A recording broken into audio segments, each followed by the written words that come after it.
nude. It's my genre of photography. And what I do basically is I hint at nakedness. So you have this kind of a veil, dance with the same veil. You have this veil and you're looking at it and the heads just pop and then you turn slightly and it's the nuance of the nude. That's my new thing. But listen, Rowan, be quiet for goodness sake and get back to these good and decent people. Fiona, you're very welcome. Thank you very much. Of the hospice. And Donagh, you're still with us, Mckeown, because there is a confluence of activity here. Good things are going to happen. Donagh, would you like to put it into context, please? I met Fiona through a radio programme that I do, Let's Talk About It. I was there one afternoon.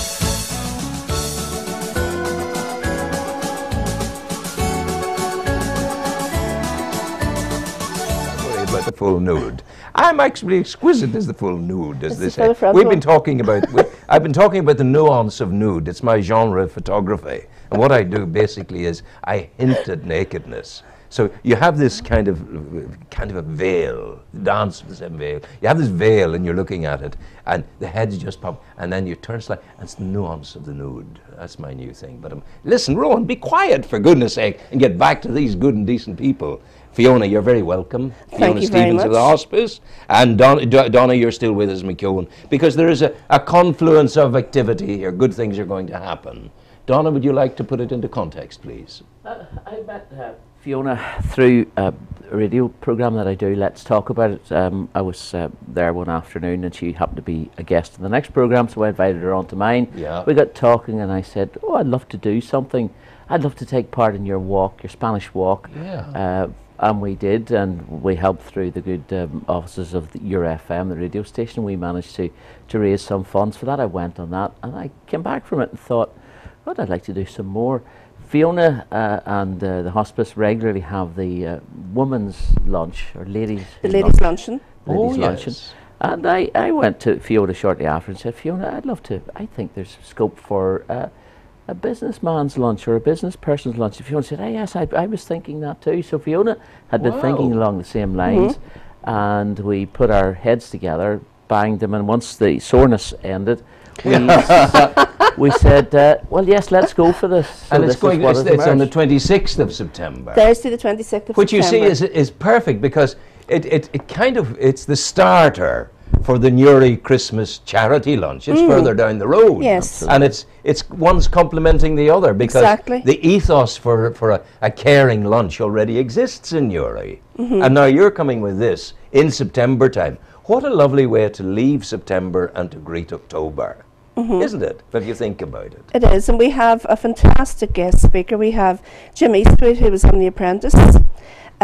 He was dubbed the world's greatest salesman by Sir Alan Sugar. Wow. And in fact, Jim is from Cookstown, so he, it is actually focused on sales as well. It's a business topic, but it's all for the hospice, obviously, so we do want people to come along and support us. Businesses, male, female. In fact, you don't have to be working if you're interested just in listening. And what time is it? At 1 o'clock? 1 o'clock in the day. I would have finished my program at 1 o'clock. And I'll come to it. And put me down for 2 tickets now, please. Great. So that's the start of it. 2 tickets. And if there's any woman out there that wants to come with me to the dance, you're most welcome.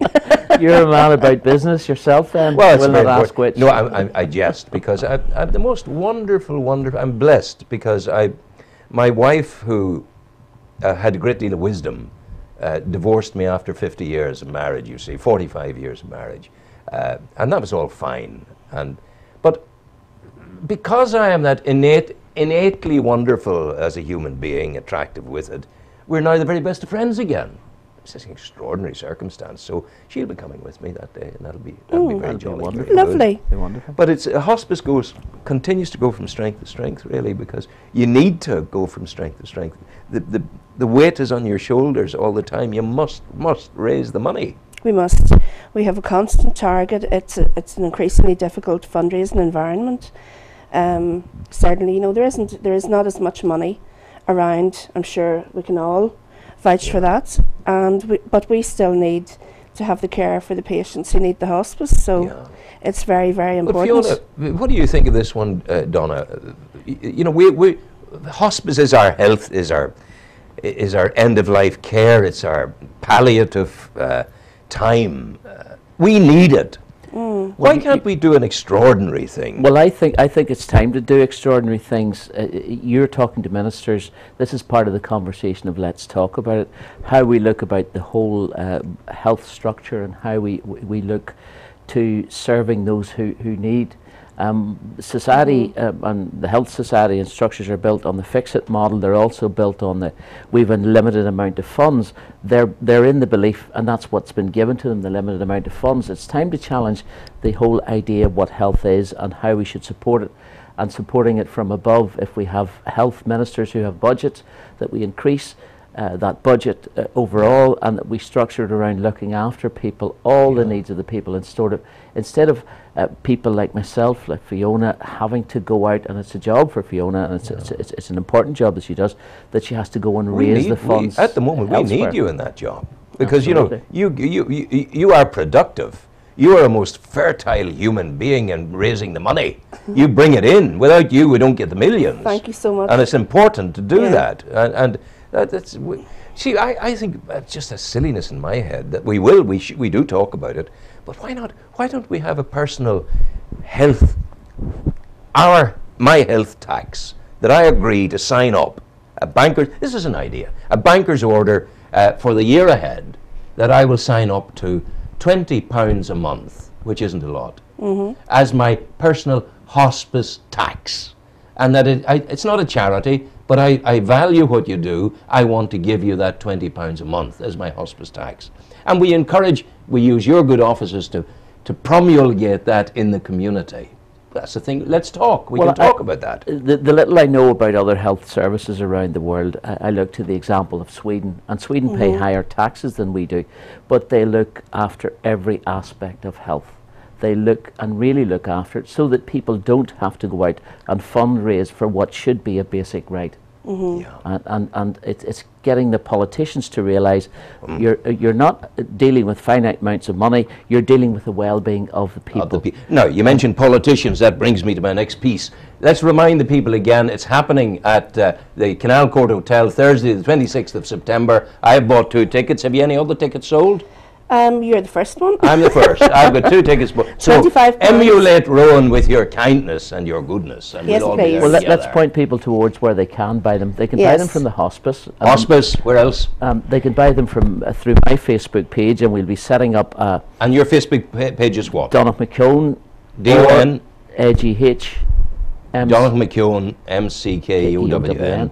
Or you look out for Let's Talk About It Wellbeing. Let's Talk About It Wellbeing. You can pay directly through the hospice, and they have card facilities. We also will have, I haven't spoken directly to anyone, Fiona will perhaps lead me with this, that we'll be in 1 or 2 of the different places. Shopping malls.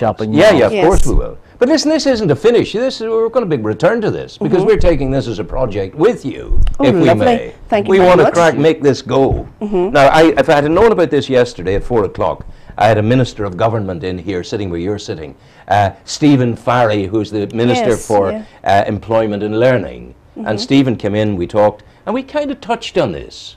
And he's a very, very people person, and he's a big, big commitment to his job, and to bringing good news for our young people, especially people in the 16 to 24 group. And we have his interview now, and you will come back to me again. Yes, the pair of you you. certainly will. Great stuff. And thank you very much for this. Not at all, you're welcome. Thank you. Sean, Stephen Farry, please, Minister for Employment and Learning.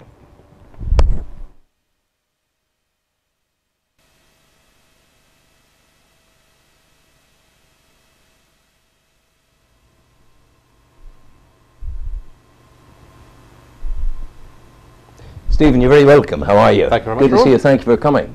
You're very welcome. Yours, good to be here. Well, it's nice to have you away from the hill for a day down in County Down. Absolutely. And you are enormously welcome. Thank you very much.